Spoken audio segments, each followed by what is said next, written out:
wabarakatuh. Selamat pagi, kami ucapkan kepada Ibu Ende. Pada kali ini, kelompok 5 akan membahas materi yang berjudul kunci determinasi dan kunci dikotomi. Sebelumnya, kami akan memperkenalkan diri terlebih dahulu.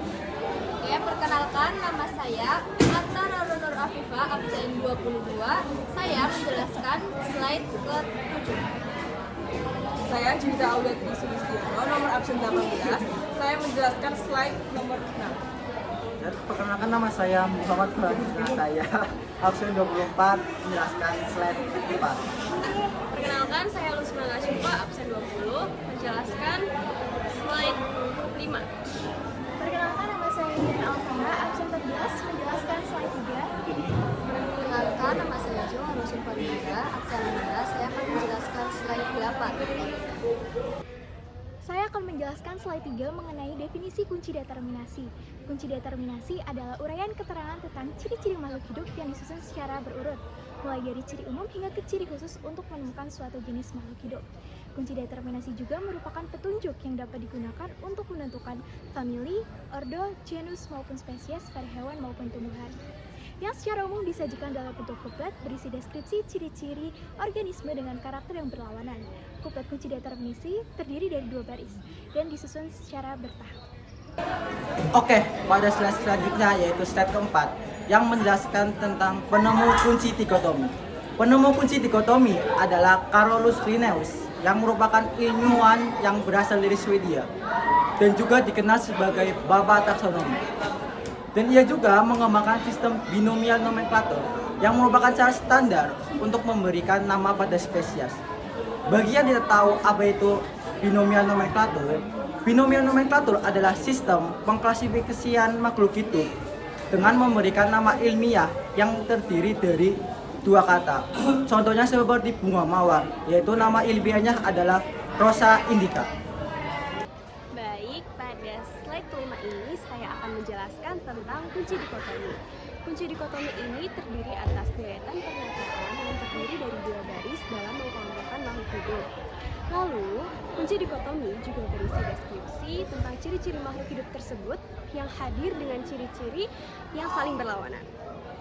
Nah, selanjutnya di slide 6 ada hal-hal yang perlu diperhatikan dalam kunci dikotomi. Yang pertama, kunci harus dikotomi, yaitu pembagian 2 kelompok yang saling bertentangan. Yang kedua, kata pertama dalam tiap pernyataan dalam satu kuplet harus identik. Contohnya, kalau misalnya di baris pertama kita mau tulis tumbuhan berumah satu, nanti di baris kedua atau di bawahnya kita tulis yang selain tumbuhan berumah satu, seperti tumbuhan berumah dua. Yang ketiga, pilihan atau bagian dari kuplet harus kontradiktif, sehingga satu bagian dapat diterima dan bagian yang lain harus ditolak. Yang keempat, hindari pemakaian kisaran yang tumpang tindih atau hal-hal yang bersifat relatif dalam kuplet. Yang kelima, gunakan sifat-sifat yang bisa diamati. Yang keenam, pernyataan 2 kuplet yang berurutan jangan diawali dengan kata yang sama. Yang ketujuh, setiap kuplet harus diberi nomor. Yang kedelapan, gunakan kalimat-kalimat yang pendek, jadi tidak perlu yang panjang-panjang. 2, 3. Oke, selanjutnya pada slide ke-7 ini, saya akan menjelaskan tentang tujuan kunci determinasi dan dikotomi. Tujuan kunci determinasi dan dikotomi itu untuk membantu proses mengidentifikasi makhluk hidup atau objek berdasarkan ciri-ciri yang dapat diamati. Dengan menggunakan kunci ini, pengguna akan lebih mudah dan sistematis dalam mengidentifikasi suatu jenis atau dari organisme lainnya. Dan kunci determinasi dan dikotomi ini akan sangat berguna pada biologi, khususnya pada taksonomi dan ekologi. Selanjutnya, saya akan menjelaskan slide ke-8 yaitu tentang cara pakai kunci dikotomi dan determinasi. Yang pertama yaitu tentang kunci dikotomi. Jadi kunci dikotomi ini memiliki 2 pilihan setiap cabangnya, di mana dalam kunci ini terdapat pertanyaan dan ada pilihan ya atau tidak di situ. Langsung saja kita ke contoh, kita akan mencari ayam itu masuk ke kelas apa. Nah, ayam, apakah berambut? Ya atau tidak? Ayam tidak berambut. Lanjut ke pertanyaan yang ada di bawah. Apakah berbulu? Ya, ayam berbulu. Jadi ayam itu masuk ke kelas apes. Lanjut ke contoh yang kedua yaitu kucing. Apakah berambut? Ya, kucing itu berambut.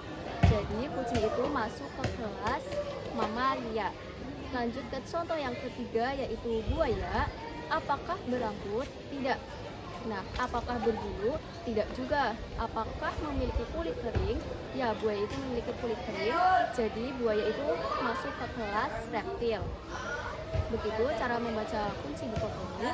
Selanjutnya yaitu kunci determinasi format tabel. Jadi kunci ini tuh dibuat berdasarkan deskripsi dalam bentuk tabel. Langsung saja ke contoh, kita akan mencari kucing masuk ke kelas apa?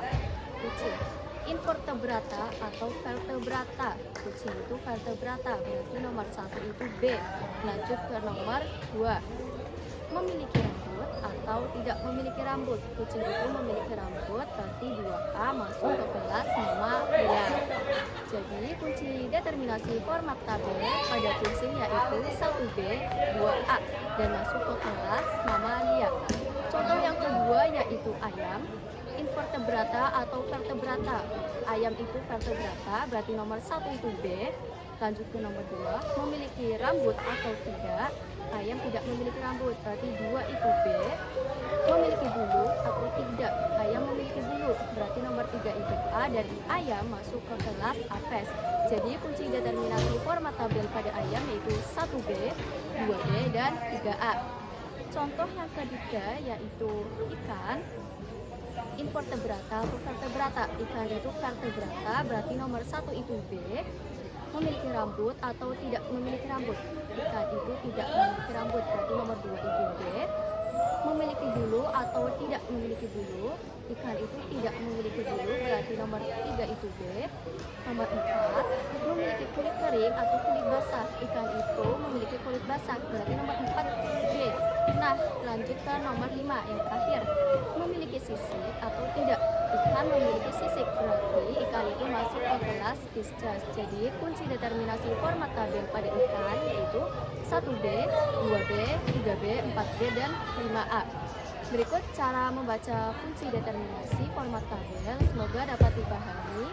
Terima kasih.